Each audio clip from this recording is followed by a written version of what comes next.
disabilities, children, and then people that might have mobility issues, and senior citizens.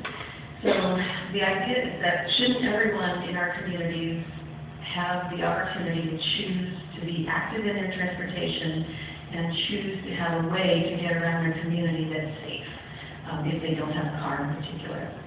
I'm going to introduce now Representative Harding, and she's going to talk a little bit about some of the policies that exist around the country, and different ways that Complete Streets can be implemented. It can be anything from a shift in thinking as a designer or an implementer of transportation initiatives, from, well, should we think about including a bike path here, or a walking path, or expanding this? One of the stories I like to tell that I'm inspired to do this work is about 15 years ago when I was in Lebanon.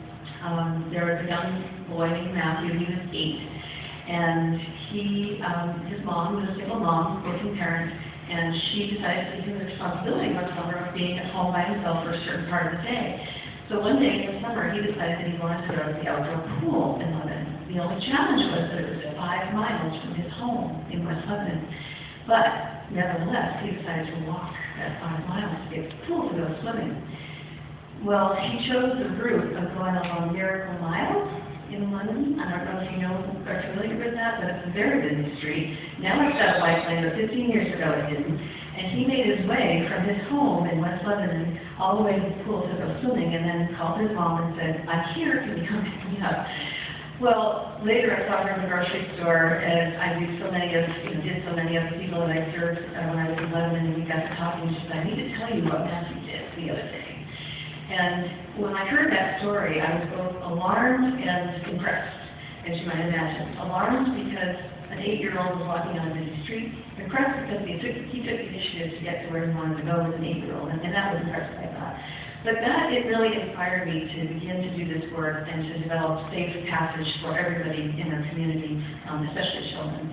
So Lori's going to talk Representative Harding is going to talk a little bit about some of the policy methods and what's going on around the country as far as Complete Streets.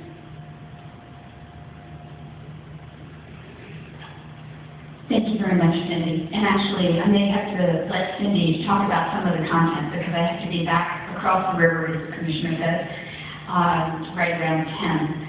But I wanted to just first of all let you know that I'm from Lebanon myself. Cindy actually was my constituent before she moved to Plainfield. And before I say anything else, I want to just thank all of you for the work you do for the state. I certainly am very aware of the amount of stress that the departments are under these days, and understand that this is not a great working environment, and completely appreciate the Commissioner's positive spin on what would otherwise be a very difficult time. And I think the idea of moving forward with innovation and your commitment to the good work that you do is really important. I also want to thank you from Lebanon, because once again, the department has been nothing but positive in the way you've communicated with our community around several different projects you've done up there. You're working on a bridge right now. You've helped us out with the bridge, the Terry Dudley Bridge in the past, and I know you had a major project down on 12A, only made more complicated by the devastating effects of Irene on the 3 big plazas down there. So I hear nothing but good things from Public Works about the way you've communicated with them, and certainly I've been present at some of the hearings when you've been there to communicate with the community. So I am very proud of the work you do also as a legislator. So my connection with this project is sort of an interesting one. By profession, I'm a nurse. And actually, I'm very used to working with the Health and Human Service Department, where the gender combination, the gender mix is very different. It's unusual for me to be very much in the minority in a room as a woman, because for the most part, when I work with Health and Human Service, it's just the reverse. So it's very nice to get to know this department a little bit more. But as a nurse, I have a community health background, and consequently, I have been very focused on public health. And I see innovative projects like this one as being an opportunity for us to move ahead with our health prevention and health promotion projects. And certainly, one of the obvious challenges that we have in New Hampshire right now is the problem related to obesity. And I certainly see projects like Complete Streets as being a way to address some of our public health concerns. In London, we have some very interesting challenges. When I think about my own community, when I think about this particular project, first of all, we have senior centers. We have Rogers House that is sitting right downtown Lebanon around the Green. And more, as technology improves, you see seniors out on their scooters, and you see people with macular degeneration with increasing blindness out trying to get across the street. And then we also have a brand new middle school on Route 4, but there's no way to get downtown from our brand new middle school.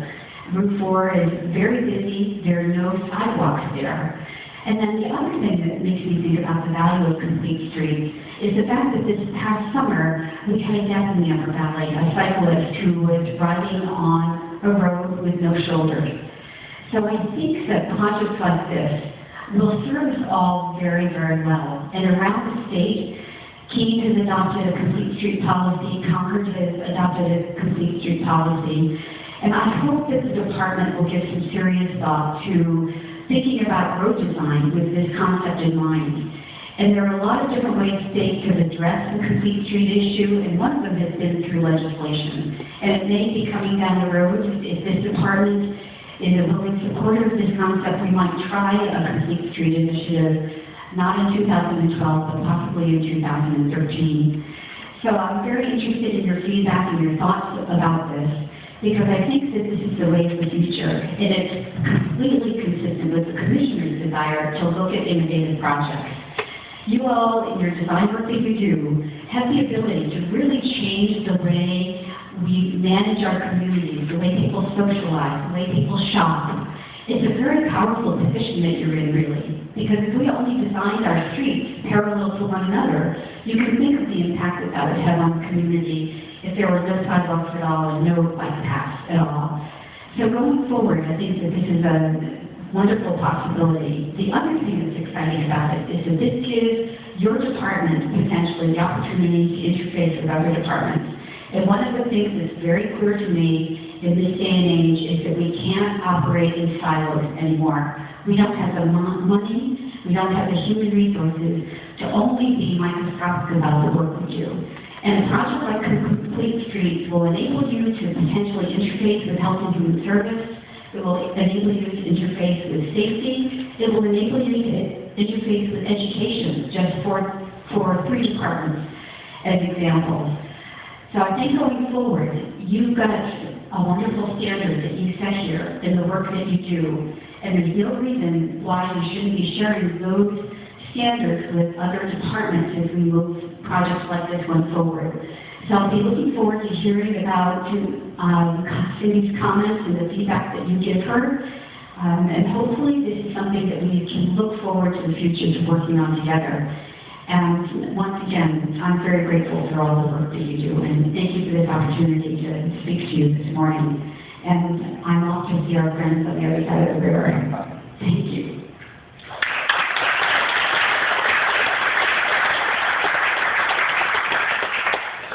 Thank you so much, Representative Harding, for the really eloquent description. I don't know that I really need to go with the slideshow. That was a wonderful way to introduce what we're trying to talk about, so thank you. So what's going on around the country? We have over 200 jurisdictions, which is state government, regional planning commissions, and local municipalities that have adopted Complete Streets policies and approaches in one way or another. Here's a little bit of a layout of the different types of ways that Complete Streets approaches can be incorporated. There's legislation, and so currently, I think it's right now about 26 states have enacted legislation in some form or policies internally that introduce Complete Streets into the planning process. Resolutions, tax ordinances, internal policies, executive orders, plans, and then design manuals. So this occurs at all levels of government, from the state down to the regional planning commissions and then locally as well. And where is it going on? By far, the municipalities are taking the lead in initiating policies.